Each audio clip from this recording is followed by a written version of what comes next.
स्वामी दयानंद सरस्वती, श्रीराम शर्मा आचार्य, प्रकाशक, युग निर्माण योजना विस्तार ट्रस्ट, गायत्री तपोभूमि, मथुरा। 3 फोन 0565253012 25,30,399।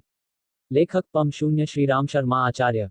निर्माण योजना, युग, मथुरा। मूल्य 8.00 रुपये। पुनरावृत्ति सन 2016। मुद्रक, युग निर्माण योजना प्रेस, गायत्री तपोभूमि, मथुरा। 3 ब्रह्मभोज साहित्य, गायत्री परिवार, कटरी हिंदू जाति के उद्धारकर्ता स्वामी दयानंद सरस्वती। स्वामी दयानंद सरस्वती जिस समय राजस्थान के राजाओं को देशभक्ति और समाज सुधार की शिक्षा देने के लिए विभिन्न रियासतों में भ्रमण कर रहे थे, उस समय जोधपुर के महाराज यशवंत सिंह ने उनको अपने यहाँ आने को आमंत्रित किया।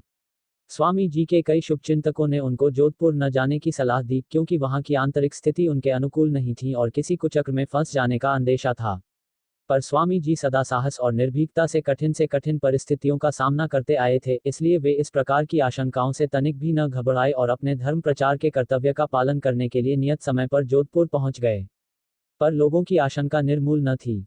स्वामी जी परम स्पष्टवक्ता थे। उनके धार्मिक सुधार संबंधी भाषणों को सुनकर कई पुराने धर्रे के पंडित, साधु, महंत आदि उनके विरोधी बन गए। एक दिन महाराज की वेश्या नन्हीजान को उनके समीप देखकर इसका भी विरोध किया और कह बैठे, राजन, आप जैसे सिन्हों के समीप इस तरह की कुतिया शोभा नहीं देती। महाराज तो यह सुनकर केवल कुछ संकुचित होकर रह गए, पर जब यह बात नन्हीजान ने सुनी तो वह जी जान से इनकी दुश्मन बन गई और उसने अन्य विरोधियों से मिलकर इनके रसोया जगन्नाथ को बहकाया। यद्यपि वह बहुत वर्षों से इनके पास रहता था और बड़ा विश्वास पात्र माना जाता था, पर उसने कुमति में पड़कर दूध में विष मिलाकर स्वामी जी को पिला दिया। थोड़ी ही देर बाद पेट में भयंकर कष्ट प्रतीत होने लगा। स्वामी जी ने वमन विरेचन की योग क्रियाओं से दूषित पदार्थ को निकाल देने की चेष्टा की, पर विष तीव्र था और अपना काम कर चुका था। यह देखकर दूसरे दिन से चिकित्सकों द्वारा 2 हिंदू जाति के उद्धारकर्ता स्वामी दयानंद सरस्वती इलाज किया जाने लगा, पर उससे भी कोई विशेष लाभ नहीं हुआ। केवल इतना अंतर पड़ा कि जहां बिना चिकित्सा के वह कुछ घंटों या 1-2 दिन में देहांत कर देता, औषधियों के कारण उसका असर कुछ घट गया और 1 महीना तक स्वामी जी को जलन और दर्द का कष्ट भोगना पड़ा। इस घटना में एक गूढ़ प्रसंग भी था, जिसका रहस्य उस समय किसी को विदित न हो सका। स्वामी जी को जगन्नाथ द्वारा दूध में जहर देने की बात का अनुमान थोड़ी देर बाद ही हो गया था। उन्होंने समय पाकर उसे अपने पास बुलाया और सच्ची बात बताने को कहा। उनके आत्मिक प्रभाव से जगन्नाथ कांप गया और अपना अपराध स्वीकार कर लिया, पर उसे दंड दिलाना अथवा बुरा भला कहना तो दूर। स्वामी जी ने उसे अपने पास से कुछ रुपये देकर कहा, अब जहां तक बन पड़े शीघ्र से शीघ्र तुम जोधपुर की सरहद से बाहर निकल जाओ, क्योंकि यदि किसी भी प्रकार इसकी खबर महाराज को लग गई तो तुमको बिना फांसी पर चढ़ाए न मानेंगे। बस जगन्नाथ उसी क्षण वहां से बहुत दूर चला गया और कहीं गुप्त रूप से रहकर उसने पापी प्राणों की रक्षा की। स्वामी जी के जीवन ही यही घटना उनको महामानव सिद्ध करने के लिए पर्याप्त है। कोई सामान्य मानव तनधारी कभी अपने अपकारी को इस तरह क्षमा नहीं कर सकता, वरन 100 में से 99 व्यक्ति किसी से साधारण बैर भाव हो जाने से ही उसके नाश की कामना और प्रयत्न करने लग जाते हैं। पर महामानवों अथवा दैवी विभूतियों की ही यह सामर्थ्य होती है। महापुरुष ईसा और महात्मा गांधी का नाम इसीलिए संसार में चिरस्थायी है, क्योंकि उन्होंने अपने परम शत्रुओं का भी कभी अहित चिंतन नहीं किया और सदा उनको क्षमा करते रहे। स्वामी दयानंद ने भी ऐसी ही अलौकिक उदारता का उदाहरण संसार के सामने उपस्थित किया। साधारण से असाधारण बनने का मार्ग। ऐसी असाधारण महानता किसी को सहज में प्राप्त नहीं हो जाती। मूलशंकर स्वामी दयानंद का पूर्व नाम एक सामान्य हिंदू जाति के उद्धारकर्ता स्वामी दयानंद सरस्वती 3 ब्राह्मण सरकारी अधिकारी के पुत्र थे। 14-15 वर्ष की आयु तक उनका जीवन साधारण ग्रामीण बालकों की तरह अपने गांव टनकारा, मोरवी, काठियावाड़ में व्यतीत हुआ। तब 2 एक ऐसी घटनाएं हुई जिनसे उनके हृदय में ईश्वर और धर्म की वास्तविकता जानने की जिज्ञासा हुई। उसी की प्रेरणा से वे सच्चे साधुओं और योगियों की खोज में बिना किसी को बताए घर से निकल पड़े और कई वर्ष तक जंगलों और पर्वतों की खाक छानकर मथुरा में स्वामी विरजानंद जी के शिष्य बन गए। विरजानंद जी वैदिक साहित्य के प्रसिद्ध ज्ञाता थे। उनके पास 2-3 वर्ष अध्ययन करके और गुरु दक्षिणा के रूप में वैदिक सिद्धांतों के प्रसार की प्रतिज्ञा करके वे देश भ्रमण को निकल पड़े। उस अंधकार युग में, जबकि देश की समस्त जनता तरह तरह की निरर्थक और हानिकारक रूढ़ियों में ग्रस्त थी, जिससे स्वामी जी को पग पग पर लोगों के विरोध, विघ्न, बाधा और संघर्ष का सामना करना पड़ा, पर वे अपनी अजेय शारीरिक और मानसिक शक्ति, साहस और दृढ़ता के साथ अपने निश्चित मार्ग पर निरंतर बढ़ते रहे और अंत में अपने लक्ष्य की प्राप्ति में बहुत कुछ सफल हुए। पाखंड खंडिनी पताका। अपने गुरु से वैदिक धर्म के प्रचार की प्रतिज्ञा करके और कितने ही स्थानों में भ्रमण करके स्वामी जी सन 1866 के कुंभ में हरिद्वार पहुंच गए। उनका विचार था कि छोटे छोटे स्थानों में दो दो चार व्यक्तियों को समझाते फिरने की अपेक्षा कुंभ में इकट्ठे विद्वानों और महात्माओं से धर्म चर्चा और विचार विनिमय करके उनको अपने विचारानुकूल क्यों न बनाया जाए, जिससे देश भर में एक ही बार में वैदिक सिद्धांतों की चर्चा फैल जाए। पर जब उन्होंने कुंभ की अपार भीड़ और साधुओं के विशाल अखाड़ों को देखा तो एक बार तो उनका साहस टूटने लगा। वे विचार करने लगे कि इतने बड़े और मीलों तक फैले हुए समुदाय में अपनी बात कैसे सुना सकूंगा। पर उसी रात्रि को स्वप्नावस्था में उनको प्रतीत हुआ कि कोई दैवी पुरुष आदेश दे रहे हैं, हिम्मत को मत छोड़, सब काम पूरा हो जाएगा। क्या सूर्य अकेला ही संसार के अंधकार को दूर नहीं कर? चार हिंदू जाति के उद्धारकर्ता स्वामी दयानंद सरस्वती देता। बस प्रातः काल उठते ही उन्होंने अपने हृदय में नवजीवन का संचार होते अनुभव किया। उन्होंने अपने छोटे से निवास स्थान के आगे एक झंडे पर पाखंड खंडिनी पताका लिखकर गाड़ दिया और अपने विचारों को व्याख्यान के रूप में प्रकट करने लगे। उस समय तक लोगों ने किसी सन्यासी के मुख से मूर्ति पूजा का विरोध, श्राद्धों का निराकरण, अवतारों में अविश्वास, पुराणों का काल्पनिक होना आदि बातें नहीं सुनी थी, इसलिए इस दृश्य को विस्मयपूर्वक देखते थे। कुछ लोग इसे कलिकाल का एक लक्षण बतलाते थे। कुछ पंडित नामधारी स्वामी जी को नास्तिक की पदवी भी देने लग जाते थे। कुछ पंडितों और साधुओं ने स्वामी जी के विरुद्ध भाषण देना आरंभ कर दिया और वे उन्हें तरह तरह की गालियां देने लगे। पर स्वामी जी अपने काम में संलग्न रहे। कई पंडित और साधु उनके स्थान पर वाद विवाद करने के उद्देश्य से भी आते थे, पर उनकी युक्तियुक्त बातों से निरुत्तर होकर चले जाते थे। यद्यपि वहां कोई उनका अनुयायी तो न बना, पर उस धार्मिक जन समुदाय में एक प्रकार की हलचल मच गई और अनेक लोग धर्म की सच्चाई के संबंध में विचार करने लग गए। शास्त्रार्थ और शास्त्रार्थ। पर यह कार्य सरल न था। उस समय को 100 वर्ष बीत जाने पर और इस बीच में आधुनिक शिक्षा तथा ज्ञान विज्ञान की अनेक गुनी वृद्धि हो जाने पर भी अभी तक लोगों की धार्मिक तथा सामाजिक मनोभूमि में काफी जड़ता देखने में आती है। कितनी ही प्राचीन प्रथाओं की हानियों को देखते समझते हुए भी लोग उनको छोड़ने को तैयार नहीं होते। जात पात का जंजाल, छुआछूत का पागलपन, विवाह शादियों में अपव्यय का उन्माद, बाह्य पूजा पाठ का ढोंग आदि कितनी ही बातों की सदोषता अब भली प्रकार सिद्ध हो गई है, फिर भी लोग परंपरा के नाम पर उन्हें छोड़ने को तैयार नहीं होते और सब तरह के छलबल से भी उनको कायम रखने का दुराग्रह करते हैं। फिर स्वामी दयानंद जी के समय में देश और समाज की दशा में सुधार करने का प्रयत्न कितना कठिन होगा, इसका अनुमान हिंदू जाति के उद्धारकर्ता स्वामी दयानंद सरस्वती 5 कर सकना कठिन नहीं है। एक तो लोगों की मूर्खता और कट्टरता उस समय बहुत बड़ी चढ़ी थी और दूसरे स्वामी जी बड़े स्पष्टवक्ता और सबके सामने खरी बात कहने वाले थे। परिणाम यह हुआ कि वे जहां जाते थे वहां ही उनका विरोध होता था और अनेक लोग उनको हानि पहुंचाने को तैयार हो जाते थे। यद्यपि कुछ लोग उनके उपदेशों से प्रभावित होकर उनके सहयोगी भी बन जाते थे और उनकी सहायता करने को तत्पर होते थे, पर उनकी संख्या विरोधियों के मुकाबले में नगण्य होती थी। स्वामी जी के विशेष रूप से विरोधी तो वे पंडित, पुरोहित, पंडा, साधु नामधारी व्यक्ति होते थे, जिनकी इस प्रकार के उपदेशों के कारण स्वार्थहानि होती थी। वे लोग धर्म और परंपरा का नाम लेकर सहज में अशिक्षित और अज्ञान जनता को भड़का देते थे और लोगों को स्वामी जी को हानि पहुंचाने के लिए उकसाते थे। ऐसी दशा में स्वामी जी का वास्तविक सहायक उनका विद्या बल और शारीरिक बल ही होता था। दुष्ट लोग बड़े बड़े उदंड अथवा लड़ाका लोगों को बहकाकर स्वामी जी के मुकाबले में भेजते थे, पर वे या तो अपने बुद्धिमत्तापूर्ण तर्कों से अथवा अपरिमित शारीरिक बल से उनको ठंडा कर देते थे। कहते हैं कि कानपुर में स्वामी जी के स्थान के निकट ही रहने वाला एक गंगा पुत्र पंडा उनको नित्य प्रति सवेरे कितनी ही गालियां सुना दिया करता था, पर वे अपनी क्षमाशीलता के कारण उससे कुछ नहीं कहते थे।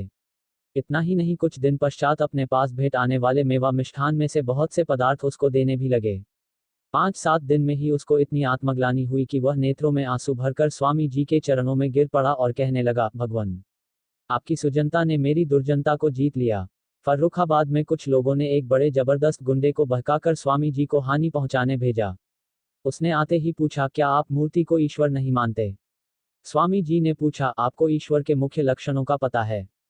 उसने कहा, हाँ, ईश्वर सच्चिदानंद, सर्वव्यापी, सर्वशक्तिमान, भक्तवत्सल। 6 हिंदू जाति के उद्धारकर्ता स्वामी दयानंद सरस्वती होता है। इस पर स्वामी जी ने कहा, आपका कथन बिल्कुल ठीक है। वास्तव में ईश्वर के यही गुण हैं, पर क्या आपको मूर्तियों में ये गुण दिखाई देते हैं? वह व्यक्ति कुछ देर विचार करता रहा और फिर स्वामी जी के सम्मुख नतमस्तक होकर चला गया। पर जहां सीधी तरह बातों से काम नहीं चलता था, वहां वे शक्ति प्रदर्शन से भी पीछे नहीं हटते थे। कर्णवास में एक बड़े जमींदार राव कर्ण सिंह ने जब स्वामी जी की मूर्तियों और गंगा आदि की आलोचना करते सुना तो वह 10-12 हथियारबंद लोगों को लेकर स्वामी जी के स्थान पर चला आया। उसने आते ही पूछा, आप हमारे यहाँ रास में क्यों नहीं आए? सन्यासी होकर ऐसा करना अत्यंत बुरा है। जब हमारे यहाँ लीला होती है तो सभी पंडित, सन्यासी उसमें सम्मिलित होते हैं। उद्धरण चिन्ह। स्वामी जी ने कहा, जब आपके सम्मुख आपके पूज्य महापुरुषों का रूप बनाकर नीच श्रेणी के व्यक्ति आते हैं और नाचते गाते हैं और आप बैठे बैठे देखा करते हैं, तब क्या इससे आपको लज्जा प्रतीत नहीं होती? स्वामी जी ने फिर पूछा कि आपके मस्तक पर यह रेखा सी क्या है? राव साहब ने कहा, यह श्री का चिन्ह है, जो इसे धारण नहीं करता वह चांडाल होता है। जब उनसे पूछा गया कि क्या आपके पिता भी इसे धारण करते थे, तो उन्होंने इतरा करके कहा कि मैंने ही कुछ वर्ष पूर्व वैष्णव संप्रदाय की दीक्षा ली है, इसलिए मैं इसे लगाता हूँ। हमारे पिताजी वैष्णव नहीं हुए थे, इसलिए वे इसे धारण नहीं करते थे। स्वामी जी ने कहा कि यदि आपकी बात ठीक है तो आपके ही कथनानुसार आपके पिता और दीक्षा ग्रहण करने से पूर्व आप भी चांडाल सिद्ध हो गए। राव साहब इतना सुनते ही क्रोध के मारे जल उठे और जोर से कहने लगे, मुंह संभाल कर बोलो। पर जब स्वामी जी पर इसका कोई प्रभाव न पड़ा तो वे तलवार निकालकर उन पर लपके। पहले तो स्वामी जी ने उनको हाथ से ही रोका, जिससे वे गिर गए, पर दोबारा उठकर फिर जब वे झपटे तो स्वामी जी ने खड़े होकर हिंदू जाति के उद्धारकर्ता स्वामी दयानंद सरस्वती साथ उनकी तलवार छीनकर 2 टुकड़े कर दी। उन्होंने राव का हाथ पकड़कर कहा, क्या तुम यह चाहते हो कि मैं भी आत्ताई पर प्रहार करके बदला लूं? पर नहीं, मैं सन्यासी हूं। तुम्हारे किसी अत्याचार से चिढ़कर अनिष्ट चिंतन नहीं करूंगा। जाओ, ईश्वर तुम्हें सुमति प्रदान करे। तुम्हारा। इसके कुछ समय बाद भी इन्हीं कर्ण सिंह ने 2-3 व्यक्तियों को रात के समय स्वामी जी को मारने के लिए भेजा। पर उनको देखकर उन्होंने इतने जोर से हुंकार लगाई कि वे जमीन पर गिर पड़े और बाद में बड़ी कठिनता से उठकर अपने स्थान तक जा सके। स्वामी जी को इस प्रकार के उपद्रवियों का सामना अनेक बार करना पड़ा, पर वे इतने निर्भय थे और उनकी शारीरिक शक्ति भी इतनी अधिक थी कि कभी कोई उनको पराभूत न कर सका। काशी में जब वे एक गली में होकर जा रहे थे तो एक मरकना विशाल सांड सामने से आ गया। उसे देखकर सब लोग दौड़ दौड़ कर अगल बगल के चबूतरों पर चढ़ गए, पर स्वामी जी बराबर अपनी चाल से चलते हुए सांड के सामने जा पहुंचे।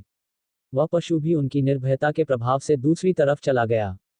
पर फिर भी स्वामी जी को अपनी शक्ति का अभिमान न था और न उन्होंने कभी उसका दुरुपयोग किया।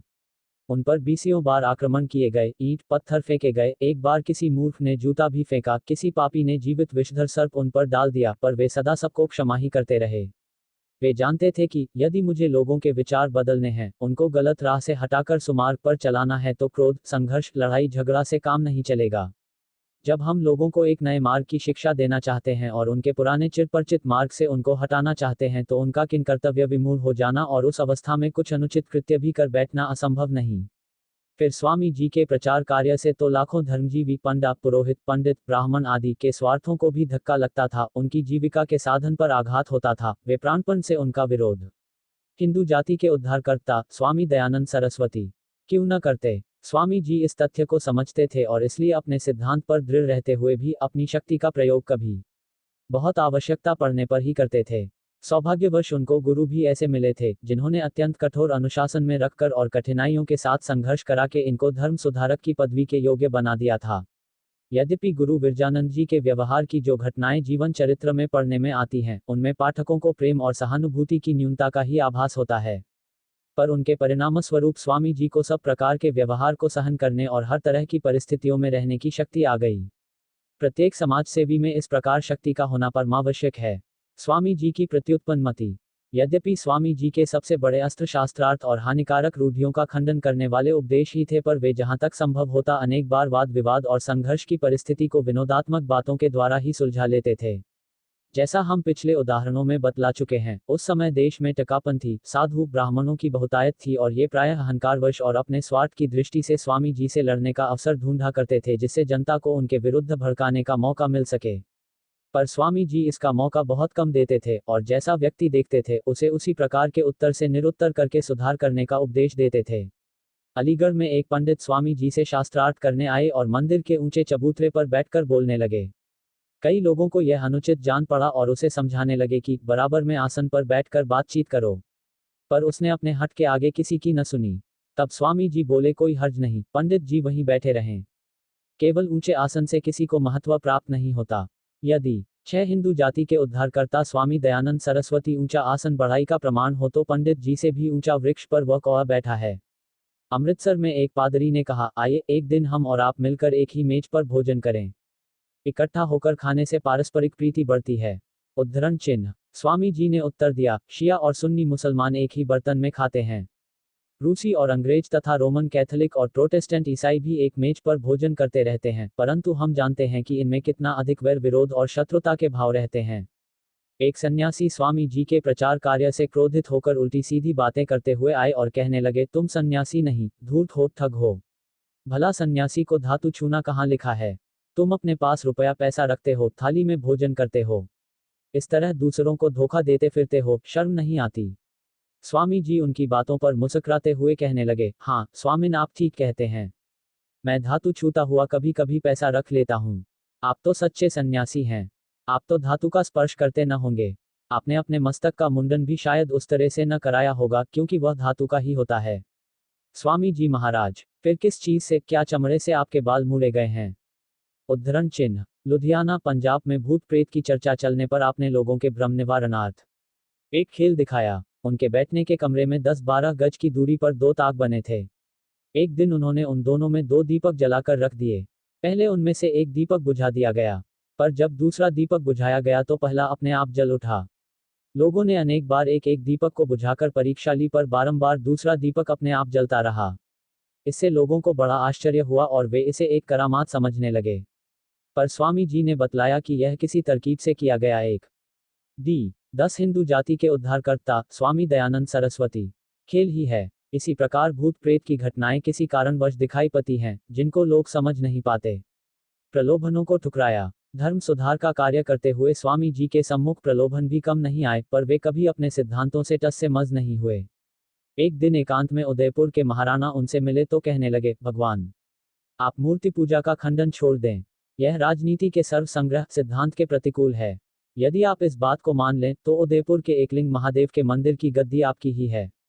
वैसे हमारा समस्त राज्य ही उस मंदिर में समर्पित है, पर मंदिर में राज्य का जितना भाग लगा हुआ है उसकी भी लाखों रुपए की आय है। इतना भारी ऐश्वर्य आपका हो जाएगा और समस्त राज्य के आप गुरु माने जाएंगे। यह सुनते ही स्वामी जी का आत्मभाव जागृत हो गया और वे किंचित रोषपूर्वक बोले, महाराज, आप मुझे तुच्छ प्रलोभन दिखाकर परमात्मा देव से विमुख करना चाहते हैं, उसकी आज्ञा भंग कराना चाहते हैं। राणा जी, आपके जिस छोटे से राज्य और मंदिर से मैं एक दौड़ लगाकर बाहर जा सकता हूँ, वह मुझे अनंत ईश्वर की आज्ञा भंग करने के लिए विवश नहीं कर सकता। परमात्मा के परम प्रेम के सामने इस मरुभूमि की मायाविनी मरीचिका अति तुच्छ है। फिर मुझसे ऐसे शब्द मत कहिएगा। मेरी धर्म की ध्रुव धारणा को धराधाम और आकाश की कोई वस्तु डगमगा नहीं सकती। एक महापुरुषों के सम्मुख ऐसे प्रलोभन प्रायः आया करते हैं, पर सच्चे आत्मज्ञानी सदा उनकी उपेक्षा किया करते हैं।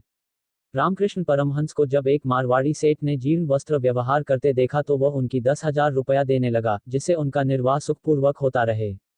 पर परमहंस देव ने उसे स्पष्ट रूप से ऐसी चर्चा करने से भी रोक दिया। इसी प्रकार दक्षिणेश्वर मंदिर के व्यवस्थापक मथुरा बाबू, जिनके यहाँ परमहंस देव निवास करते थे, उनके नाम 50,000 रुपया जमा कराने को कहने लगे, जिसके हिंदू जाति के उद्धारकर्ता स्वामी दयानंद सरस्वती 11 ब्याज से वे अपना कार्य भली प्रकार चला सकें, पर इसको भी उन्होंने स्वीकार नहीं किया। स्वामी दयानंद जी को इस प्रकार के प्रलोभन जीवन में अनेक बार दिए गए। काशी नरेश ने उनसे भारत प्रसिद्ध विश्वनाथ मंदिर का अध्यक्ष बनने का प्रस्ताव किया था। गुजरात में एक वकील ने उनसे कहा कि आप मूर्ति पूजा का विरोध करना छोड़ दें तो हम आपको शंकर जी का अवतार मानने लगें। और भी अनेक स्थानों में उनसे वैभवशाली मंदिरों और मठों का अध्यक्ष बनकर रहने का आग्रह किया गया। पर उन्होंने सदैव यही उत्तर दिया कि मेरा कार्य देश और जाति की सेवा करके सुधार करना है, न कि धन संपत्ति इकट्ठी करके सांसारिक भोगों में लिप्त होना। मैं परमात्मा के दिखाए श्रेष्ठ मार्ग से कभी पश्चात्पद नहीं हो सकता। वास्तव में यही प्रत्येक आत्मकल्याण के इच्छुक व्यक्ति का कर्तव्य है। गौ रक्षा के लिए उद्योग। गौ रक्षा की समस्या जिस प्रकार आज जटिल बनी है, वैसी ही लगभग स्वामी जी के समय में थी। वे गौ को मनुष्य जाति के लिए परम हितकारी मानते थे और इसलिए उसकी रक्षा के लिए सदैव प्रेरणा देते रहते थे। वे यह भी समझते थे कि जिस प्रकार अनेक पुराने विचारों के लोग थोड़ी सी बुद्धि, अपंग और जराजीर्ण गायों को गौशाला में रखकर गौ रक्षा का नाम कर लेते हैं, वह रास्ता बिल्कुल गलत है। वास्तविक गौ रक्षा तो यह है कि अधिकाधिक दूध देने वाली गौओं और खेती का कार्य उत्तम रीति से कर सकने योग्य बैलों की संख्या में यथाशक्ति वृद्धि की जाए, क्योंकि भारतवासियों के जीवन निर्वाह का आधार मुख्यतः अन्न और दूध, ये दो ही पदार्थ हैं। इस विषय का सविस्तार विवेचन स्वामी जी ने गो करुणानिधि नामक पुस्तक में किया था और इस संबंध में एक विज्ञापन छपवाकर उस पर सहस्त्रों हस्ताक्षर कराकर महारानी विक्टोरिया की सेवा में भेजा था।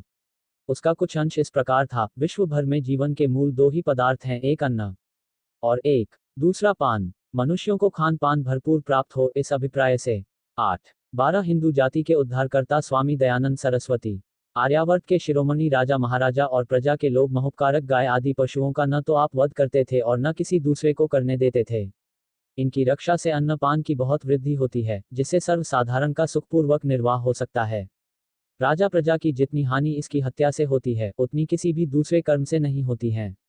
एक गाय के वध से 4 लाख और एक भैंस के वध से 20 सहस्र मनुष्यों की हानि होती है। इसका निर्णय हमने गो करुणानिधि नामक पुस्तक में अति विस्तार से किया है। इसलिए हम सब मिलकर प्रजा हितैषिणी श्रीमती राजेश्वरी महारानी विक्टोरिया की सेवा में प्रार्थना करें और उनको न्याय पद्धति में जो गौ हत्या रूप अन्याय हो रहा है, उसे बंद कराकर प्रसन्नता का लाभ प्राप्त करें। देखिए तो सही, अनेक गुणयुक्त गाय आदि पशुओं के वध के दूध घी कितने महंगे हो गए हैं। किसानों की कितनी बड़ी हानि हो रही है, जिसका फल राजा प्रजा सभी भोग रहे हैं। नित्य प्रति हानि की मात्रा बढ़ती ही चली जाती है। जब कोई मनुष्य पक्षपात को छोड़कर देखता है तो परोपकार को ही धर्म और पर हानि को ही अधर्म जानता है। जिससे अधिकांश मनुष्यों का अधिक उपकार हो, उसका नाश कभी नहीं करना चाहिए। इस प्रकार स्वामी जी ने जन कल्याण की दृष्टि से एक आवश्यक विषय की ओर सर्वसाधारण का ध्यान आकर्षित किया। उन्होंने गौ रक्षा का प्रश्न उसके गौ माता होने अथवा उसकी सहायता से परलोक में वैतरणी पार कर सकने की दृष्टि से नहीं उठाया, वरन आर्थिक कारणों से उसका समर्थन किया। हमें खेद से कहना पड़ता है कि आज हिंदू धर्म के नेता बनने वाले सज्जन गौ रक्षा आंदोलन के इस वास्तविक आधार को छोड़कर दलबंदी अथवा राजनीतिक सफलता की दृष्टि से गौ की हत्या और रक्षा का शोर मचा रहे हैं। हमको तो उनके इस प्रदर्शन से गौ जाति का अभी तक कोई भला होता दिखाई नहीं देता। जैसा स्वामी दयानंद जी ने गौ की आर्थिक उपयोगिता बतलाकर उसकी रक्षा और वृद्धि की तरफ जनता और हिंदू जाति के उद्धारकर्ता स्वामी दयानंद सरस्वती तेरह शासक वर्ग का ध्यान आकर्षित किया था, यदि उस मार्ग पर चला जाता तो कुछ लोकहित अवश्य पूरा हो सकता था। स्त्री शिक्षा का प्रचार। समाज की उन्नति का विचार करते हुए स्वामी जी का ध्यान स्त्रियों की स्थिति की ओर भी आकर्षित हुआ। उस समय तक स्त्री शिक्षा का किसी को ध्यान ही न था और न लोग उसकी आवश्यकता अनुभव कर रहे थे। स्त्रियां पूर्णतः घर की चहारदीवारी में आबद्ध थीं और उनके अज्ञान तथा पिछड़ेपन के कारण समाज की बड़ी हानि हो रही थी। स्वामी जी की तीक्ष्ण दृष्टि ने शीघ्र ही इस बात को देख लिया कि हिंदू समाज के पतन का एक बड़ा कारण यह स्त्रियों का पिछड़ापन भी है। जब तक माताएं सुयोग्य न होंगी तब तक उनकी संतान का उन्नतिशील और कर्तव्यपरायण हो सकना कठिन है। इस दृष्टि से स्वामी जी ने आरंभ से ही स्त्री शिक्षा पर भी बल देना आरंभ किया था और आर्य समाजों की स्थापना के साथ ही पुत्री पाठशालाओं के खोलने का आदेश दिया गया था। इसका ही परिणाम था कि महात्मा मुंशीराम, बाद में स्वामी श्रद्धानंद और लाला देवराज जैसे आर्य पुरुषों ने सन 1860 में जलंधर में कन्या पाठशाला की स्थापना कर दी, जो आज कन्या महाविद्यालय के रूप में भारत ही नहीं विदेशों तक में प्रसिद्ध है। इस संबंध में स्वामी दयानंद जी का जीवन वृतांत लिखते हुए स्वामी सत्यानंद ने लिखा, स्वामी जी महाराज की यह हार्दिक कामना थी कि किसी प्रकार मातृशक्ति का सुधार हो, स्त्रियों में भी धर्म प्रचार और शुभ शिक्षा फैले। वे अपनी कुशाग्र बुद्धि से इस सिद्धांत के मर्म को जानते थे कि संतानों में नव जीवन की नींव रखने वाले हाथ माताओं के होते हैं। मीठी मीठी लोरियों के साथ और हल्की हल्की थपकियों से माताएं पुत्रों में वे भाव भर देती हैं, जो किसी भी दूसरे स्थान से प्राप्त नहीं हो सकते। जननियां मानव जाति के जीवन की वास्तविक जड़ है। संतति के उन्नति के उच्चतम शिखर पर ले जाने के लिए जगमगाती ज्योतियां हैं, परंतु उस समय उन्हें ऐसी कोई आर्य देवी नहीं दिखती थी। 14 हिंदू जाति के उद्धारकर्ता स्वामी दयानंद सरस्वती महाराज का हृदय इसी उहापोह और विचार परंपरा में परायण था कि एकाएक उनकी सेवा में श्री रमा के पत्र आने लगे। वे पत्र पूज्य भाव से, आदर, बुद्धि और भक्ति विनय से परिपूर्ण थे।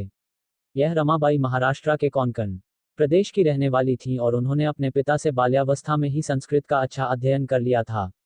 बाद में अनाथ हो जाने के कारण वे अत्यंत कष्ट सहन करती हुई कलकत्ता पहुंच गईं और अपनी योग्यता से वहां के शिक्षित समाज में पर्याप्त आदर सम्मान की अधिकारिणी बन गई थीं। वे स्वामी जी के पास आकर उनसे 1 मास तक शिक्षा ग्रहण करती रही। उस समय पंडित भीमसेन जी, ज्वालादत्त जी, ज्योतिस्वरूप जी भी विद्यार्थी के रूप में स्वामी जी से पते रहते थे। जब श्रीमती रमा अपने घर जाने लगी तो स्वामी जी ने उनको उपदेश देते हुए कहा, इस समय आर्य जाति की पुत्रियों की अवस्था अति शोचनीय है। वे संसार भर के भ्रमों और कुरीतियों का केंद्र बनी हुई हैं। आप आजीवन ब्रह्मचारिणी रहकर उनका सुधार कीजिए, उनको दीन दशा से उबारिए। इस शुभ कार्य में आर्य समाज की पद्धति पर चलते हुए आपको धन की पर्याप्त सहायता प्राप्त होती रहेगी। रमाबाई ने स्त्री शिक्षा और दुरावस्था में पड़ी स्त्रियों के उद्धार में का प्रशंसनीय कार्य किया। पर आर्य समाज के अंतर्गत काम करने के बजाय किन्हीं परिस्थितियों के कारण उनको ईसाइयों से सहयोग लेना पड़ा। उन्होंने कई बार इंग्लैंड, अमेरिका की यात्रा की और वहां से अनुभव तथा साधन प्राप्त करके भारत में नारी शिक्षा संस्थाओं का अच्छा प्रचार किया। पर ईसाइयों का संपर्क होने के कारण उनको हिंदुओं का सहयोग मिलना बहुत कम हो गया, जिससे उनके कार्य का उचित विस्तार न हो सका। हिंदी ही राष्ट्रभाषा है। देशोन्नति की दृष्टि से स्वामी जी ने जो अनेक प्रयत्न किए, उनमें से एक हिंदी को राष्ट्रभाषा का स्थान देना भी था। मुसलमानी शासन काल में शासन कार्य और अदालतों की भाषा फारसी हो गई थी, जो बाद में उर्दू के रूप में बदल गई। अंग्रेजी शासन में ऊंचे दर्जे। हिंदू जाति के उद्धारकर्ता स्वामी दयानंद सरस्वती 15 का काम तो अंग्रेजी में होने लगा, पर अदालतों का तथा अन्य साधारण कचहरियों का उर्दू में ही जारी रहा। खासकर पंजाब में, जहां स्वामी जी का प्रचार कार्य सबसे अधिक फैला, उर्दू सर्वसाधारण की भाषा बन गई थी। केवल कुछ स्त्रियां धार्मिक ग्रंथ पढ़ने के ख्याल से हिंदी सीख लेती थीं, पर शिक्षा संस्थाओं तथा पुस्तकों और अखबारों में उर्दू का ही प्रचार था। स्वामी जी ने देखा कि यह बात भारतीय धर्म और संस्कृति की दृष्टि से बहुत हानिकारक है। इसलिए उन्होंने सन 1874 में ही जब बंबई आर्य समाज के लिए नियम बनाए, तो उसके 5वें नियम में यह बात लिख दी कि प्रधान समाज में सत्योपदेश के लिए संस्कृत और आर्य भाषा में नाना प्रकार के ग्रंथ रहेंगे। इसमें आर्य भाषा से उनका तात्पर्य हिंदी से ही था। लाहौर में अपने अनुयायियों का संगठन करते समय भी उन्होंने प्रत्येक आर्य समाजी के लिए आर्य भाषा सीखना अनिवार्य कर दिया था। वे हिंदी प्रचार के लिए कितने दृढ़ थे, यह उनके जीवन चरित्र में वर्णित निम्न घटना से विदित होता है। हरिद्वार में एक दिन स्वामी जी महाराज अपने आसन पर बैठे सत्संगियों को समझा रहे थे।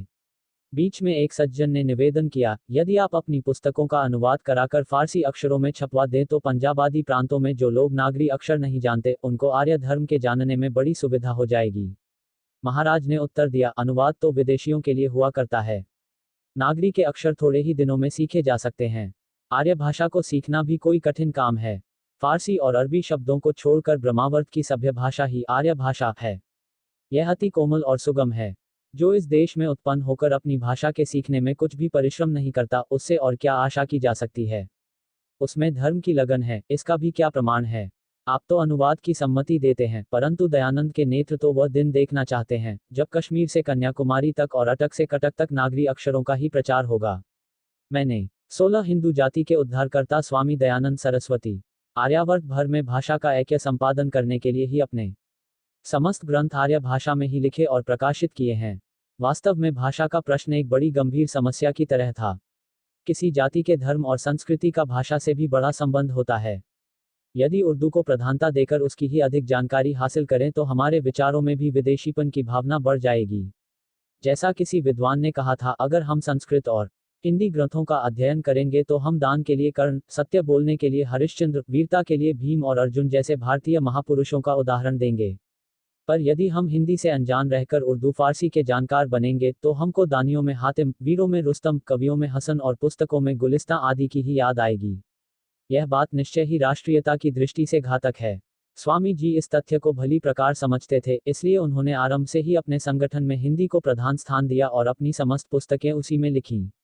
यदि वे चाहते तो उन पुस्तकों को संस्कृत या अपनी मातृभाषा गुजराती में भी लिख सकते थे, पर वे राष्ट्रभाषा के महत्व और आवश्यकता को भली भांति समझते थे, इसलिए उन्होंने आरंभ से ही उसकी प्रधानता की घोषणा कर दी।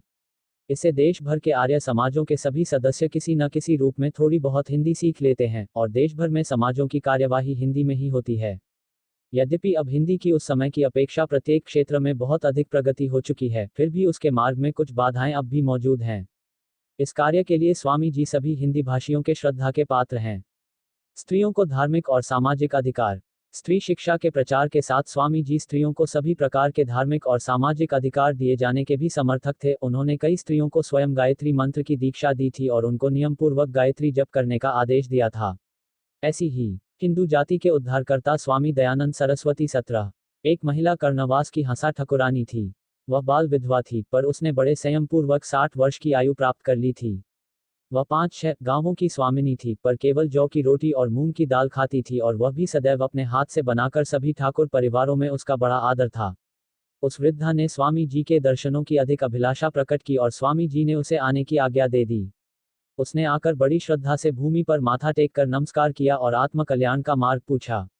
स्वामी जी ने उसे अन्य देवी देवताओं की उपासना के बजाय गायत्री साधना करने की सम्मति दी। साथ ही ओंकार का पवित्र जप करने की भी शिक्षा दी। हंसा देवी जब तक जीवित रही निरंतर स्वामी जी के उपदेश के अनुसार आचरण करती रही। इसी तरह बंबई की तरफ उन्होंने भगवती नाम की एक प्रसिद्ध तपस्विनी और योग साधन करने वाली महिला को भी गायत्री का उपदेश दिया था। पुराने ढंग के पंडित इन बातों पर भी हाय तौबा मचाते थे कि शास्त्रों में स्त्रियों तथा शूद्रों को वेद मंत्र सुनने का अधिकार नहीं है। बंबई प्रांत की एक सभा में कुछ दक्षिणी पंडित वाद विवाद के विचार से आए। पर जैसे ही स्वामी जी ने अपने भाषण में एक वेद मंत्र का उच्चारण किया, वे लोग उठकर चलने लगे। पूछने पर उन्होंने कहा कि इस सभा में कई मुसलमान हैं, शूद्र हैं तथा स्त्रियां भी हैं। इन सब के कानों में वेद मंत्र का पढ़ना शास्त्र के विरुद्ध और पाप कर्म है, इसीलिए हम यहाँ नहीं ठहर सकते। पर स्वामी जी ने कभी ऐसे कट्टरता में लिप्त व्यक्तियों की परवाह न की।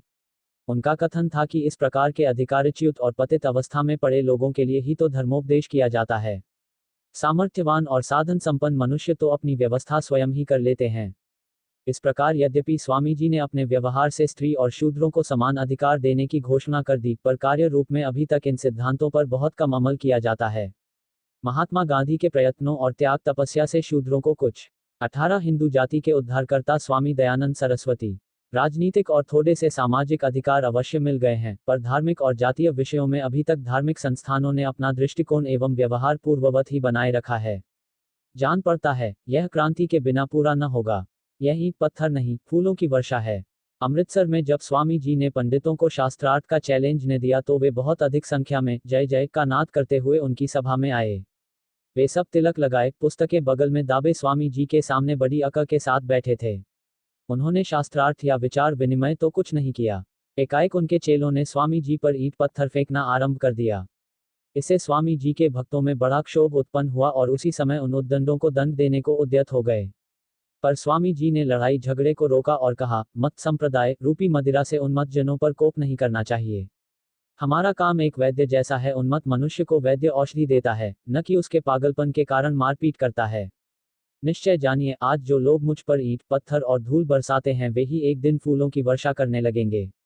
पूना में भी जब वहां के आर्य समाजियों ने स्वामी जी को बुलाकर मूर्ति पूजा, श्राद्ध आदि के संबंध में भाषण कराए तो उस नगर के सनातनी बहुत चिढ़ गए। भाषणों का अंत हो जाने पर स्वामी जी के अनुयायियों ने एक बड़ा जुलूस निकालकर उनको विदा करने का निश्चय किया। पर जब विरोधियों को इसकी खबर लगी तो उन्होंने भी कर्दभानंदाचार्य की सवारी निकालने की घोषणा कर दी और स्वामी जी के जुलूस में विघ्न डालने का भी निश्चय किया। आर्य समाज वालों को जब इसका पता लगा तो वे घबराए, क्योंकि उनकी संख्या बहुत कम थी और विरोधी तो शहर में भरे पड़े थे। यह देखकर उन्होंने माननीय महादेव गोविंद रानाडे से सहायता की प्रार्थना की। यद्यपि रानाडे महोदय प्रार्थना समाज के सदस्य थे और इन दोनों संस्थाओं के उद्देश्यों में बहुत अंतर भी था, पर एक हिंदू जाति के उद्धारकर्ता स्वामी दयानंद सरस्वती 16 सुधारक की हैसियत से वे इस कार्य में सहायता देने को तैयार हो गए। वे एक बहुत बड़े सरकारी पद पर थे, अतः उनके कहने से पुलिस का एक बड़ा दल जुलूस की देखभाल करने को आ गया और वे स्वयं भी साथ में चले। जुलूस बड़ी धूमधाम से निकाला गया। सबसे आगे पालकी में वेद भगवान विराजमान किए गए और उसके पीछे एक हाथी पर स्वामी जी को बैठाया गया। आरंभ में तो विरोधियों ने हल्ला गुल्ला करके और गालियां बककर जुलूस को भंग कर देना चाहा, पर जब इससे काम न चला तो वे रास्ते में से कीचड़ और ईंट पत्थर उठाकर फेंकने लगे। जब भीड़ वालों को अधिक उग्र होते देखा तो रानाडे ने उन्हें शांतिपूर्वक भगा देने की आज्ञा दे दी। जैसे ही पुलिस वाले उनकी तरफ बढ़े, वे सब भाग खड़े हुए। सूरत में जब स्वामी जी का भाषण हो रहा था तो इच्छाशंकर नामक पंडित बीच में ही खड़ा होकर मूर्ति पूजा के प्रमाण बोलने लगा, पर स्वामी जी की 2-4 बातें सुनकर ही यह निरुत्तर हो गया। तब उसके अनुयायी धूल उड़ाने और ईंट पत्थर फेंकने लगे। स्वामी जी के सहायकों ने व्याख्यान बंद कर देने की प्रार्थना की। उन्होंने हंसते हुए कहा, अपने भाइयों के फेंके हुए ये ईंट पत्थर मेरे लिए पुष्प वर्षा है। व्याख्यान तो समय पर ही बंद करूंगा। उनकी दृढ़ता को देखकर दर्शक बहुत प्रभावित हुए और विरोधी पस्त हो गए। इसमें संदेह नहीं कि महत्वपूर्ण कार्यों में प्रायः विघ्न बाधाएं आया ही करती हैं। खासकर समाज सुधार और कुरीति निवारण का कार्य ऐसा है जिसमें कुछ लोगों का सहमत और कुछ का असहमत होना अनिवार्य है। इसलिए सच्चे सुधारक को हर तरह का विरोध, कठिनाइयां और मानापमान सहने को प्रस्तुत होना ही पड़ता है। इसके बिना कोई इस मार्ग में न तो अग्रसर हो सकता है और न कुछ सफलता प्राप्त करके दिखा सकता है। स्वामी दयानंद जी ने इस विषय में पराकाष्ठा का साहस और दृढ़ता प्रकट करके दिखला दी। उन पर केवल ईंट पत्थर ही नहीं फेंके गए, बीसियों लोग शस्त्र लेकर मारने आए और अनेक बार विष देने की चेष्टा की गई। बहुत कुछ सावधान रहने पर भी वे कई बार विश्वासघातियों द्वारा प्रदत्त 20 हिंदू जाति के उद्धारकर्ता स्वामी दयानंद सरस्वती विष खा भी गए, योगाभ्यास द्वारा मृत्यु से बच गए। इस संबंध में एक दिन उन्होंने अपने एक प्रेमी से कहा, मेरे ऊपर अनेक बार विष आदि घातक पदार्थों का प्रयोग किया गया है। यद्यपि मैंने उनको योग क्रियाओं से बाहर निकाल दिया, पर तो भी शरीर में उसका दूषित प्रभाव कुछ शेष रह ही जाता है। यही कारण है कि अब मुझे अपने शरीर के अधिक ठहरने का भरोसा नहीं है, अन्यथा मैं 1 शताब्दी तक तो पूर्ण स्वस्थ अवस्था में जीवित रह ही सकता था। पर परोपकारी और परमार्थ पथ के पथिकों के लिए कम या अधिक दिन तक जीने का कोई महत्व नहीं होता। नीति शास्त्र में कहा गया है कि कौआ उच्छिष्ट खाता हुआ 100 वर्ष तक जीवित रह जाता है और सिंह अद्भुत पराक्रम प्रदर्शित करके शीघ्र ही अपनी जीवन की लीला समाप्त कर देता है, पर क्या इसे कौआ का जीवन श्रेष्ठ समझा जा सकता है? जिंदगी तो वही सराहनीय है जो लोक कल्याण के लिए काम में आती रहे, फिर चाहे उस पर ईंट पत्थर फेंके जाएं और चाहे फूलों की वर्षा की जाए। विधर्मियों से वाद विवाद और मांस भक्षण त्याग कराना। यद्यपि स्वामी जी का मुख्य कार्य क्षेत्र हिंदू समाज ही था, पर वे अपने सिद्धांतों को सर्वश्रेष्ठ सिद्ध करने की दृष्टि से कभी कभी ईसाई और मुसलमान मतों की आलोचना भी किया करते थे। बरेली में व्याख्यान देते हुए उन्होंने वहां के अंग्रेज कमिश्नर और कलेक्टर के सामने कहा कि पुराणों में यदि कुंती, तारा आदि पंच कन्याओं पर लांछन लगाया गया है तो ईसाइयों की बाइबल में भी कुमारी मरियम के पुत्र होने की बात लिखी है और ईसाई उसका दोष सर्वशुद्ध स्वरूप परमेश्वर पर लगाते हैं। क्या यह लज्जा की बात नहीं है? उस समय तो कमिश्नर साहब चुपचाप चले गए, पर दूसरे दिन उन्होंने लाला लक्ष्मी नारायण को, जिनके बगीचे में स्वामी जी ठहरे हुए थे, बुलाकर कहा, आप स्वामी जी से कह दीजिए कि अधिक कठोर खंडन की बातों से काम न लिया करें। ईसाई मतावलंबी तो सभ्य और सुशिक्षित हैं, वाद प्रतिवाद से नहीं घबराते। हिंदू जाति के उद्धारकर्ता स्वामी दयानंद सरस्वती 21। पर यदि हिंदू या मुसलमान उत्तेजित हो गए तो उनके व्याख्यान बंद हो जाएंगे। और यह बात बहुत कुछ सत्य भी थी। कट्टर हिंदुओं से तो संघर्ष सदा ही होता रहता था, पर अनेक स्थानों पर मुसलमान भी उनके शत्रु बन जाते थे। काशी में प्रचार का जिक्र करते हुए उनके जीवन चरित्र में एक स्थान पर बतलाया है, काशी में स्वामी जी मुसलमानी मत की भी त्रुटियां दिखाया करते थे। इससे कुछ मुसलमान बहुत रुष्ट हो गए। एक दिन सांकाल महाराज गंगा तट पर आसन लगाए बैठे थे। उसी समय दैवयोग से मुसलमानों की एक मंडली भी वहां आ निकली। उस टोली में से कुछ मनुष्यों ने स्वामी जी को पहचान कर कहा कि यह वही बाबा है जो कुछ दिन पहले हमारे मजहब के खिलाफ व्याख्यान दे रहा था।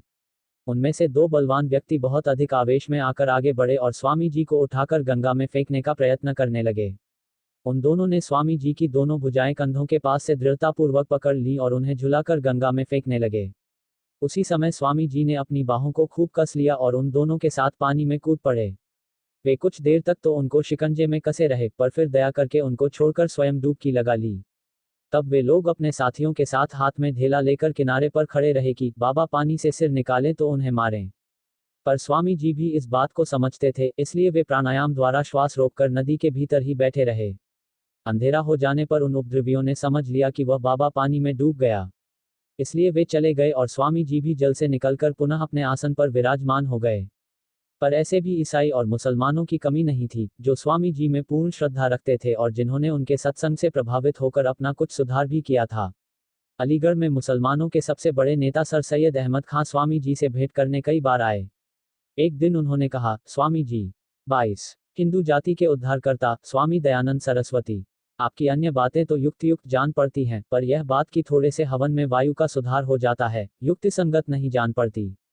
स्वामी जी ने पूछा, आपके यहाँ कितने मनुष्यों का भोजन बनता है? उत्तर मिला, कोई 50-60 का। स्वामी जी ने फिर कहा, आपके भोजन में दाल कितने सेर पकती होगी? उन्होंने कहा, कोई 6-7 सेर। फिर पूछा, इतनी दाल में कितनी हींग का छोंक दिया जाता होगा? उत्तर मिला, माशा भर से कम तो हींग न होती होगी। तब स्वामी जी ने सर सैयद को समझाया कि जिस तरह माशा भर हींग 50 आदमियों की दाल को सुगंधित बना देती है, उसी प्रकार थोड़ा सा हवन भी वायु को सुगंधित बना देता है।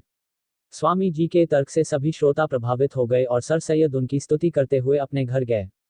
इसी प्रकार ज्वालापुर में राव ओस खान ने स्वामी जी के पास आकर पूछा, महाराज, क्या गौ रक्षा सब जीव रक्षा से अच्छी है?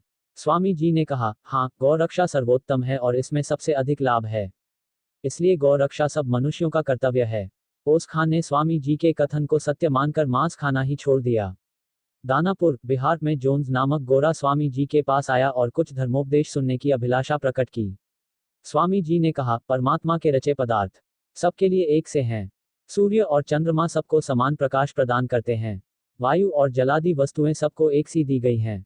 जैसे ये सब पदार्थ ईश्वर की देन हैं, सब प्राणियों के लिए एक से हैं, उसी प्रकार परमेश्वर प्रदत्त धर्म भी मनुष्यों के लिए एक सा और समान होना चाहिए। स्वामी जी ने फिर जोन्स से प्रश्न किया, भलाई क्या है? उसने कहा, आप ही कृपा कर बताइए। स्वामी जी ने कहा, जिस कर्म से अधिकांश मनुष्यों का अधिक उपकार हो उसे मैं भलाई मानता हूँ। इस विचार को जोन्स ने भी स्वीकृत किया। तब स्वामी जी ने बेड़ी योग्यता से यह समझाया कि गौ रक्षा से हिंदू जाति के उद्धारकर्ता स्वामी दयानंद सरस्वती 23 अधिकांश मनुष्यों को अत्यधिक लाभ होता है। इस उपदेश के प्रभाव से मी जोन्स ने उसी समय गोमांस त्याग की प्रतिज्ञा कर ली। फर्रुखाबाद के भाषणों में भी, जिनमें कलेक्टर आदि प्रमुख राज कर्मचारी उपस्थित थे, उन्होंने गौ रक्षा पर जोर देकर कहा, गौहत्या से इतनी हानि हो रही है, परंतु खेद है कि राजपुरुष इस पर कुछ भी ध्यान नहीं देते। इसमें हमारा ही अधिक दोष है। हम में एकता का सर्वथा अभाव है। यदि मिलकर गौवध बंद कराने का निवेदन करें तो क्या नहीं हो सकता। जो लोग गौदान करते हैं वे भी हानि लाभ को नहीं सोचते। भोले भाले भाई समझ लेते हैं कि गौ संकल्प के करने से वैतरणी पार हो जाएंगे। वे मर जाते हैं और गौ पुरोहित देवता के आंगन में खूंटे से बंधी रहती है। प्रत्युत बार बार कई स्थानों से संकल्प कराई जाती है। बहुत से ऐसे भी कुल कपूत हैं जो तुरंत उसे कसाई के हाथ बेच डालते हैं। स्वामी जी ने गौ संबंधी अंधविश्वास और हानिकारक रूढ़ियों के संबंध में जो कुछ कहा वह बिल्कुल ठीक है।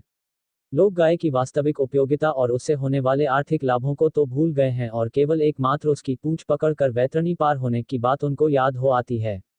अहिंसा की निगाह से तो एक गाय ही क्या सभी अनाक्रमणकारी पशु सुरक्षा के अधिकारी हैं।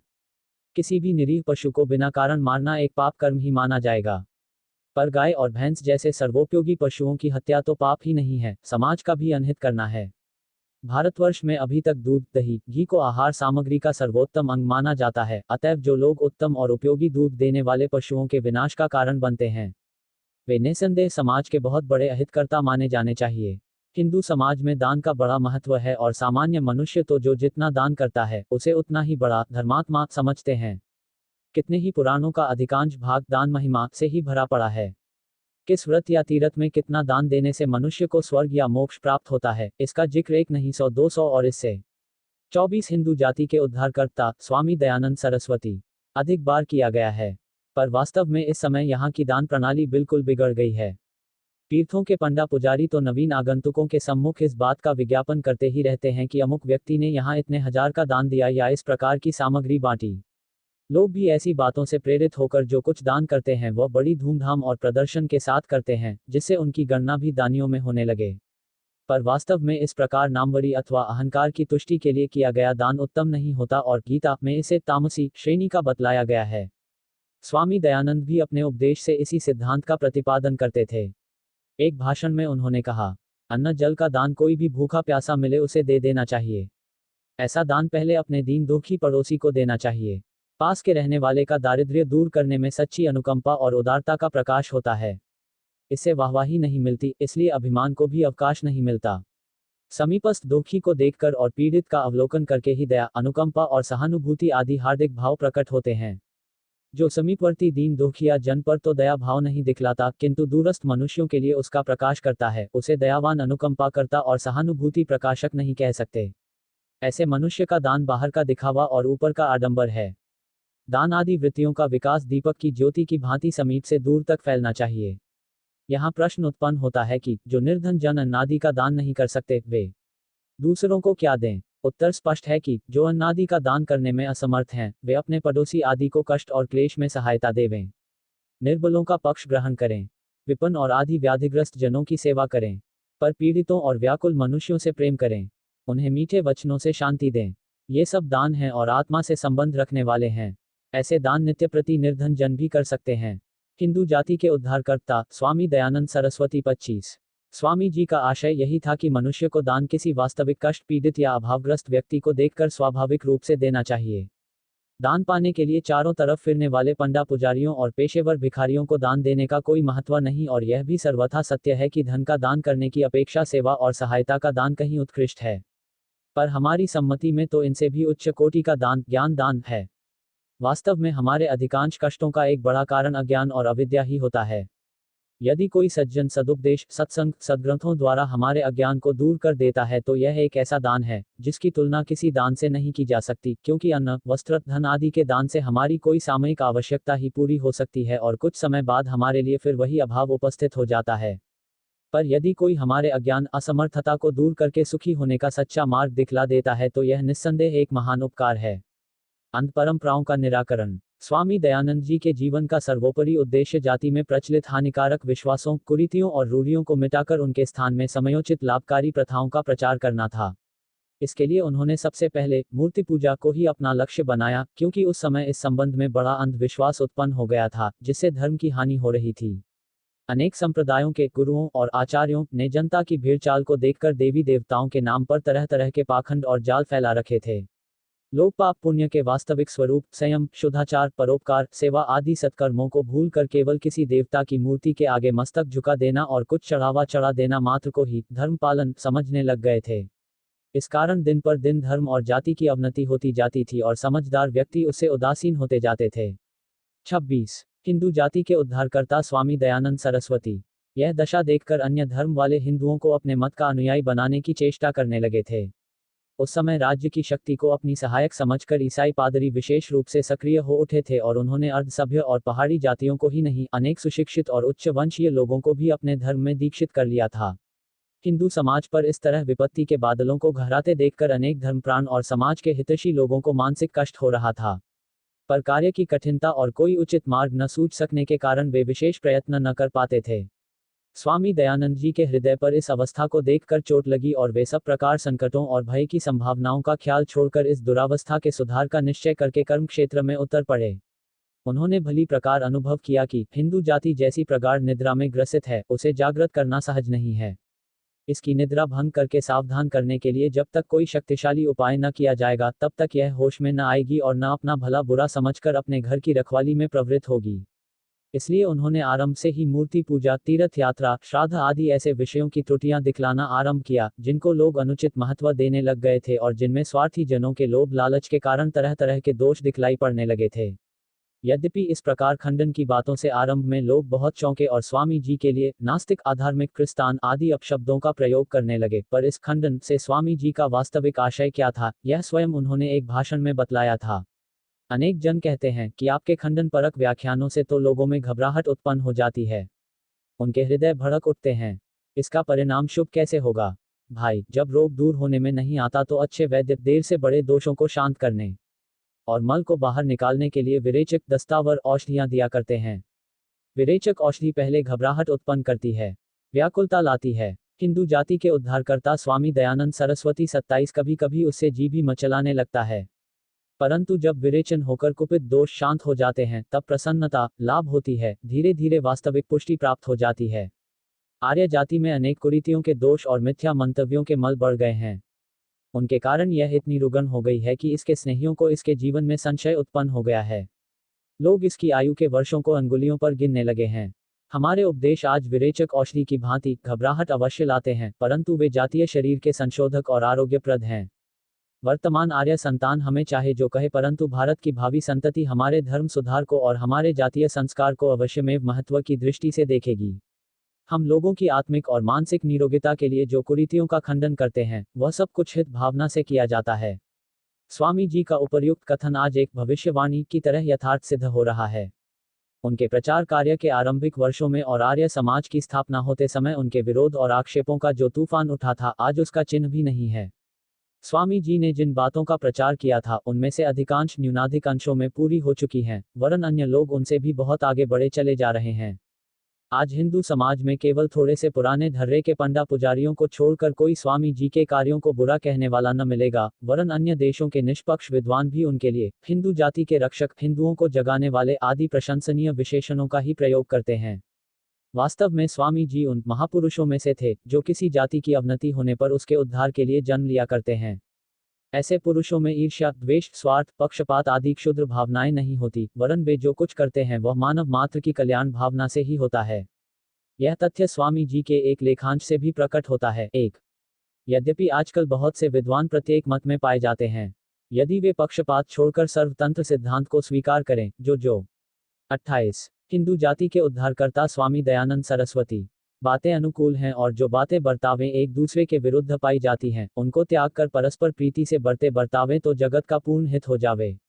विद्वानों के विरोध से ही अविद्वानों में विरोध बढ़कर विविध दुखों की वृद्धि और सुखों की हानि होती है। यह हानि स्वार्थी मनुष्यों को प्यारी है, पर इसने सर्वसाधारण को दुख में डुबो दिया है। उद्धरण चिन्ह जो सज्जन सार्वजनिक हित को लक्ष्य में धरकर कार्य में प्रवृत्त होता है, उसका विरोध स्वार्थी जन तत्परता से करने लग जाते हैं। उनके मार्ग में अनेक प्रकार की विघ्न बाधाएं डालते हैं, परंतु सत्यमेव जयते नानृतम के अनुसार सर्वदा सत्य की विजय और असत्य की पराजय होती है। सत्य ही से विद्वानों का मार्ग विस्तृत हो जाता है। इस दृढ़ निश्चय के अवलंबन से आप लोग परोपकार करने से उदासीन नहीं होते। स्वामी जी केवल हिंदुओं के ही अंधविश्वासों का खंडन नहीं करते थे, वरन संसार के अन्य धर्मों की भ्रमपूर्ण धारणाओं के विरुद्ध भी निर्भयतापूर्वक बोलते थे। पर इसमें भी उनका भाव द्वेष अथवा पक्षपात का नहीं रहता था। इसका स्पष्टीकरण करते हुए उनके लेख में कहा गया था, यद्यपि मैं आर्यावर्त देश में उत्पन्न हुआ और बसता हूं, तथापि जैसे इसके मतमतांत्रों की झूठी बातों का पक्षपात किए बिना यथातथ्य प्रकाश करता हूं, वैसा ही व्यवहार दूसरे देश के मजहब वालों के साथ करता हूं। मेरा मनुष्यों की उन्नति का व्यवहार जैसा स्वदेशियों के साथ है, वैसा ही विदेशियों के साथ है। सब सज्जनों को इसी प्रकार बरतना योग्य है। यदि मैं किसी एक का पक्षपाती होता तो जैसे आजकल के मतवादी अपने मत का मंडन और प्रचार करते हैं और दूसरे मतों की निंदा तथा हानि करते हैं, वैसा ही मैं भी करता, पर ऐसा करना अमानुषी कर्म है। जैसे बलवान पशु निर्बलों को दुख देते हैं और मार डालते हैं, ऐसा ही काम यदि मनुष्य तन पाकर भी किया तो यह मानुषी स्वभाव के विपरीत है, पशुओं के सदृश है। जो बलवान होकर निर्बलों की रक्षा करता है वही मनुष्य कहा जाता है, और जो स्वार्थवश पराई हानि पर तुला रहता है वह तो मानो पशुओं का भी बड़ा बंधु है। हिंदू जाति के उद्धारकर्ता स्वामी दयानंद सरस्वती 26। स्वामी जी ने हिंदुओं की निद्रा भंग के जिस लक्ष्य को सम्मुख रखकर प्रचार कार्य आरंभ किया था, उसमें वे असफल हुए अथवा उससे समाज की हानि हुई, यह कोई नहीं कह सकता। इधर स्वामी जी ने लोगों के मूल विश्वासों पर निर्ममता से प्रहार किए और उधर लोगों ने भी उनके वास्तविक आशय को न समझकर उन पर अपशब्दों तथा ईंट पत्थरों की वर्षा की, पर अंत में दोनों अपनी स्थिति को समझ गए और बाद में आर्य समाज द्वारा सुधार का काम नियमित रूप से होने लगा। आज हवन, यज्ञ, वेद प्रचार, स्त्री शिक्षा, विधवा विवाह, अस्पृश्यता निवारण आदि अनेक सुधारों को सनातन धर्म सभाएं स्वयं करने लग गई हैं। सन 1622-23 में जब शुद्धि आंदोलन ने जोर पकड़ा तब बड़े पुराने पंडितों ने उस कार्य में सहयोग दिया और विधवाओं को विधर्मियों के चंगुल से बचाने के लिए खुले आम विधवा विवाह का समर्थन करने लगे। माननीय मालवीय जी जैसे प्रमुख सनातनी नेता ने गंगा तट पर बैठकर हजारों अछूतों को मंत्र दीक्षा दी। गांधी जी भी अपने को सनातन धर्म का अनुयायी ही मानते थे, पर उन्होंने सभी हानिकारक परंपराओं और रूढ़ियों को इस प्रकार हटाया कि उनकी जड़ बहुत अधिक हिल गई और आज 100 वर्ष पहले की अपेक्षा सुधार कार्य अपने आप तीव्र गति से हो रहा है। पर यह सब होते हुए भी इस कार्य में स्वामी जी का जो योगदान है, उसे भुलाया नहीं जा सकता। हम इससे इनकार नहीं कर सकते कि आज हम धर्म क्षेत्र में जो प्रगति देख रहे हैं, उसमें स्वामी जी ने भी कम त्याग और बलिदान नहीं किया है। यद्यपि इससे पहले भी राजा राममोहन राय, केशवचंद्र सेन, श्री रानाडे, विवेकानंद आदि ने समाज सुधार का कार्यारंभ किया था, पर उत्तर प्रदेश, राजस्थान, पंजाब जैसे हिंदी प्रांतों और गुजरात में इस प्रवृत्ति को जन्म देने और जड़ जमाने का श्रेय अधिकांश में स्वामी दयानंद जी को ही है। प्राचीन तथा नवीन का संघर्ष। किसी ग्रामीण व्यक्ति ने स्वामी जी से वार्तालाप होते समय कहा था कि आप तो हमारी मूर्तियों का खंडन करते हैं, आपकी बात कैसे माने। स्वामी जी ने अपनी वाकटुता द्वारा तुरंत उत्तर 30 हिंदू जाति के उद्धारकर्ता स्वामी दयानंद सरस्वती दिया, मैंने तो कभी मूर्ति का खंडन नहीं किया, मैं तो मूर्ति पूजा का खंडन करता हूँ। इस उत्तर में स्वामी जी का दृष्टिकोण पूरी तरह समाया हुआ है। वे हिंदू समाज को अपने से पृथक या विरोधी तनिक भी नहीं मानते थे और न कभी उसकी अकल्याण भावना कर सकते थे। वे तो अपने को सच्चा हिंदू ही मानते थे और इसलिए हर प्रकार की कठिनाई सहकर अपने धर्म भाइयों के सुधार की चेष्टा करते थे। वे तो वेदों को प्राचीन और धर्म का मूल स्रोत जानते हुए पुराणों के बजाय उन्हीं का अनुकरण करने का उपदेश देते थे, पर आजकल ऐसे सुधारकों अथवा आंदोलनकारियों की भी कमी नहीं, जो भारतीय धर्म का पूरी तरह से उच्छेद करने का ही प्रतिपादन करते हैं। इस दृष्टि से स्वामी जी को हिंदुओं का अहितकर्ता तो किसी प्रकार कहा ही नहीं जा सकता।